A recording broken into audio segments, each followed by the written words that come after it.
Chapter 7. Then Elisha said, Hear the word of the Lord. Thus saith the Lord, Tomorrow about this time shall a measure of fine flour be sold for a shekel, and 2 measures of barley for a shekel in the gate of Samaria. Then a lord on whose hand the king leaned answered the man of God and said, Behold, if the Lord would make windows in heaven, might this thing be? And he said, Behold, thou shalt see it with thine eyes, but shalt not eat thereof. And there were 4 leprous men at the entering in of the gate, and they said one to another, Why sit we here until we die?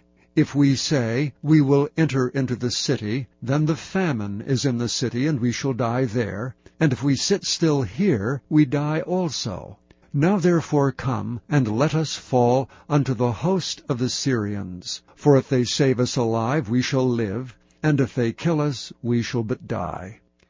And they rose up in the twilight to go unto the camp of the Syrians. And when they were come to the uttermost part of the camp of Syria, behold, there was no man there. For the Lord had made the host of the Syrians to hear a noise of chariots, and a noise of horses, even the noise of a great host. And they said one to another, Lo, the king of Israel hath hired against us the kings of the Hittites, and the kings of the Egyptians to come upon us.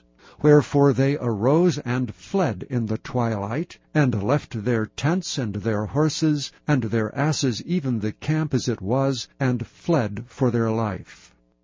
And when these lepers came to the uttermost part of the camp, they went into one tent, and did eat and drink, and carried thence silver and gold, and raiment, and went and hid it, and came again, and entered into another tent, and carried thence also, and went and hid it. Then they said one to another, We do not well. This day is a day of good tidings, and we hold our peace. If we tarry till the morning light, some mischief will come upon us. Now therefore come, that we may go and tell the king's household. So they came and called unto the porter of the city, and they told them, saying, We came to the camp of the Syrians, and behold, there was no man there, neither voice of man, but horses tied and asses tied, and the tents as they were.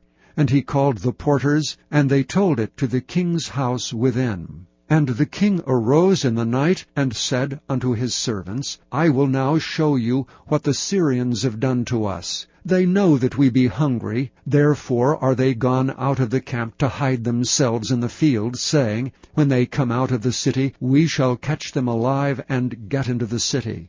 And one of his servants answered and said, Let some take, I pray thee, 5 of the horses that remain, which are left in the city. Behold, they are as all the multitude of Israel that are left in it. Behold, I say, they are even as all the multitude of the Israelites that are consumed. And let us send and see. They took therefore 2 chariot horses, and the king sent after the host of the Syrians, saying, Go and see. And they went after them unto Jordan, and lo, all the way was full of garments and vessels which the Syrians had cast away in their haste. And the messengers returned and told the king. And the people went out and spoiled the tents of the Syrians. So a measure of fine flour was sold for a shekel, and 2 measures of barley for a shekel, according to the word of the Lord. And the king appointed the lord on whose hand he leaned to have the charge of the gate. And the people trod upon him in the gate, and he died, as the man of God had said, who spake when the king came down to him.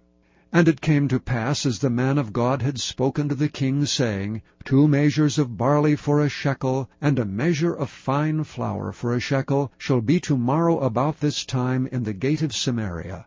And that Lord answered the man of God, and said, Now behold, if the Lord should make windows in heaven, might such a thing be? And he said, Behold, thou shalt see it with thine eyes, but shalt not eat thereof. And so it fell out unto him, for the people trod upon him in the gate, and he died.